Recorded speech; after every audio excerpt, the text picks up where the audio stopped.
ভাই আজ তোর বৌদি মন্দিরে বিয়ে করে আসলাম। বাবা আজাক মজনে দাদা বউ আনছি।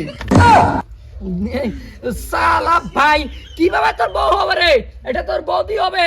আমি বিয়ে করে আসলাম। হ্যাঁ আমি তো বললাম ওটা আমার বউ হবে।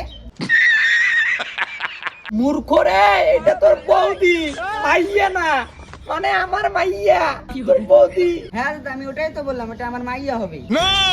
ধর পাগলা, আমি তোকে বিয়ে করছি না তো দাদাকে বিয়ে করছি। আমি তো তোর দাদাকে বিয়ে করছি আর তুই হবি আমার দেওর। দেখো উয়ের বাপ মানে মোর বাপ, উয়ের ভাই মানে মোর ভাই, তাহলে উয়ের বউ মোর কে বউ হবে না?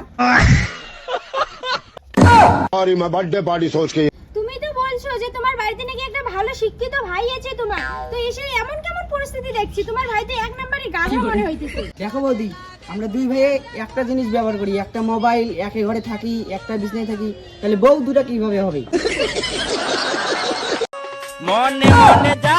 শালা একে বিয়ে করে তো আমি মহা ঝামেলায় পড়ে গেলাম। এই যে তোমার জন্য আমি বাড়ির সবাইকে ছেড়ে আসি, মা বাবা ভাই বোনকে সবাইকে ছেড়ে চলে আসি, আর এখানে এসে কি তোমার দুই ভাইয়ের সঙ্গে আমার সংসার করতে হবে? সালা কথাটা তো ঠিক। দেখো এখানে থাকতে হলে দুই ভাইয়ের সঙ্গে থাকতে হবে। তুমি কি করবা এখনো ভালোভাবে চিন্তা করে বলো। আমি দুই ভাইয়ের সঙ্গে সংসার করতে পারবো না, না হলে আমাকে যেখান থেকে নিয়ে আসো ওইখানে রেখে আসো, নাহলে আমি একাই চলে গেলাম। দেখ দেখ একবার বউ ছাড়ি দেওয়া যাবে না। সালা তোর জন্য বোধহয় মাইয়াটা বোধহয় যায় বোঝায় মোর, যাইও না গো এইভাবে, দেখি কত দূর কি করা যায়। তোমরা কি করো করো, আমি গেলাম। আমি তোমাদের দুই ভাইয়ের সংসার আমি করতে পারবো না, আমি গেলাম।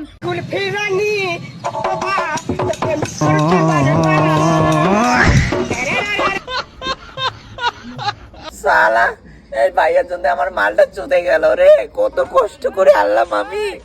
শালা ওই জন্য শালা ভাইয়ের সাথে কিছু শেয়ার করা যায় না, যেটা শেয়ার করছাম নাই উঠে চুদে গেল। বালের একটা বউ লেখ দুই ভাইয়ের সংসার করা যায় না।